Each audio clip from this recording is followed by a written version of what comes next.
大家好，今天我们学第23课，华夏行是不是一本好教材？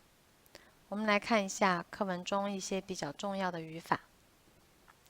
美国人不会像中国人喜欢麦当劳那样喜欢牛肉面。This sentence means Americans wouldn't like beef noodles as much as Chinese like McDonald's. 所以像什么什么那样 means as. It is used to make comparisons between two things that are equal in some way. However, the sentence structure is somewhat different in Chinese from that is in English. As you can see, in English, the verbal phrase immediately follows the subject, but in Chinese, it is after 那样. Besides, the phrase that follows the second as is now placed between 像 and 那样. This may sound a little bit complicated, and it will take you some time to get used to it, but through practice, you will get there. Also, 那样 can be replaced by 那么, and under some other circumstances, you may want to use 这样这么. 我们来看一些例子。他开车不像他先生那么不小心。She doesn't drive as recklessly as her husband does. 他已经长得像他种的小树那么高了。He has grown as tall as the tree that he had planted. 像小陈这样爱跟人争执的人，很少会有朋友。A person who likes arguing with others as much as 小陈 would rarely have friends. 好，现在读一下下面这句话，想一想它是什么意思。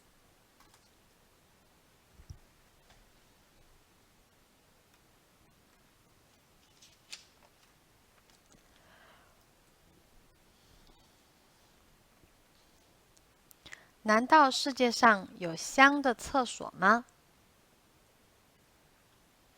Are there any fragrant toilets on the earth?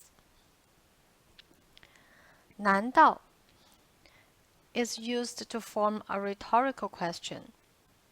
So this sentence implies that the speaker doesn't believe there are any fragrant toilets on the earth. And under some other circumstances, 难道 can also be used to emphasize the speaker's doubts or to express the unexpectedness of the statement. You can get a better idea after I give you the examples. 就知道打游戏，难道你还8岁吗？ The only thing you know is playing games. Were you still 8-year-old? Though here it is a rhetorical question because the listener is obviously not 8, and the speaker is accusing him being naive and irresponsible. 难道世界上有不爱孩子的父母吗？ Are there any parents who don't like their kids? This is also a rhetorical question, indicating that the speaker doesn't believe there are parents who don't like their kids.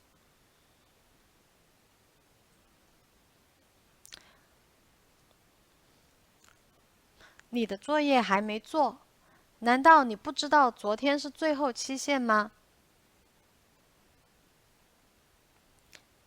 You haven't finished your homework yet? Don't you know that it was due yesterday? In this sentence, the speaker is express his doubts. He was really surprised that the listener hasn't done his homework. 这对夫妻从来没有一起出现过，难道他们离婚了？ This couple has never showed up together. Is it possible that they have already divorced?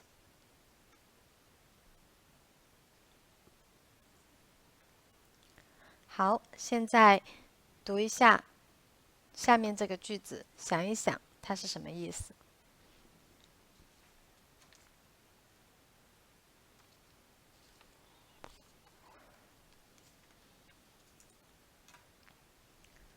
关于这本书，我完全不同意你的看法。关于 means about, with regard to， 所以这个句子的意思是 About this book, I totally disagree with your opinion. If you want to make a sentence that focused on the phrase that after about, like this book is about a trip to China, then you may want to use a 是的 structure, like this. 今天的讨论是关于华夏行这本书的。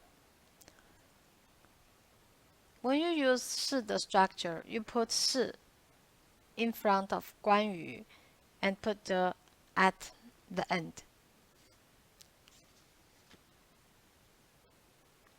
好，我们来看一些例子。关于有没有外星人，科学家还没有结论。About whether or not there are aliens, scientists haven't yet come to a conclusion. 好莱坞拍了很多关于超人的电影。Hollywood has made a lot of movies about Superman. 他关于中国的很多看法都是不对的。Many of his opinions with regard to China are incorrect. 他写的那本书是关于去中国旅游的。The book that she wrote was about traveling to China. 好，现在读一读下面这个句子，想一想它是什么意思。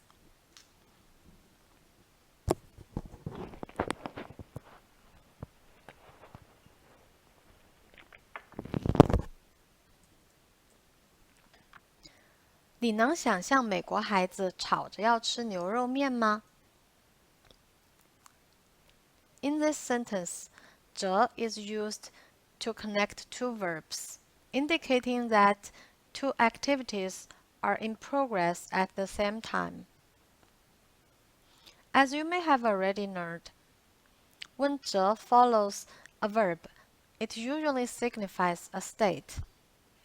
So in this sentence, you can see verb 1 as a background on which verb 2 occurs. And verb 2 is usually more dynamic than verb 1 and happens within the time frame of verb 1. For example, in this sentence, verb 1 means yelling, crying, rolling on the floor, and verb 2 means telling their parents that I want beef noodles. So verb 2 would last a shorter time than verb 1 and is more pointy and more dynamic than verb 1. Now you may want to ask, what if verb 1 and verb 2 virtually happens during the same time frame? In that situation, the two verbs can be used interchangeable, like this. 他喜欢听着歌跑步 or 他喜欢跑着步听歌. The two sentences basically means the same thing. They can all be explained by this picture. But you may want to note that 着 is always following the verb.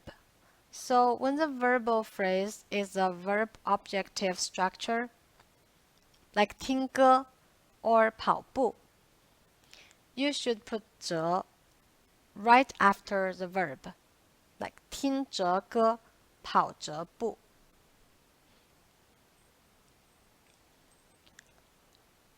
好，我们来看一些例子。她哭着跑了出去。She cried and ran out. 开着车打电话很危险。Talking on the phone while driving is very dangerous. 他写着作业，突然笑了起来。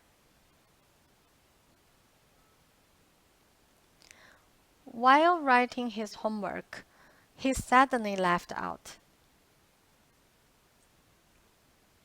好，现在读一下下面的句子，想一想它是什么意思。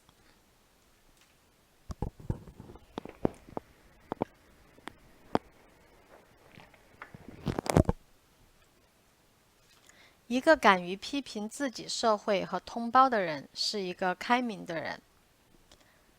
于 is a preposition that has multiple meanings. In this sentence, it is a literary word that makes the verb more formal.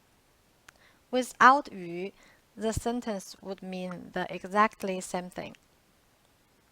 A person who dares to criticize his own society and people is a person who has an open mind. Here what I want to talk about is another usage of 于. 于 is more commonly used after an adjective like 多少大小高低好坏 to comparing the degree of two things. 我们来看一些例子。考试成绩低于60分就会不及格。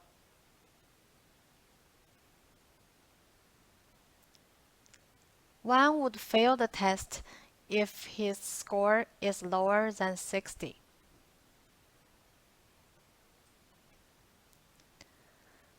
他每年的收入高于20万，还总说自己很穷。His annual income is over 200,000, yet he always says that he's poor. 他的中文口语好于写作。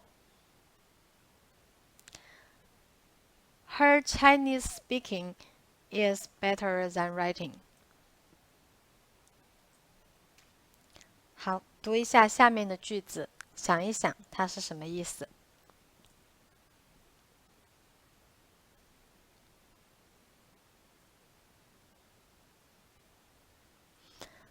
今天的课就到这里，谢谢大家。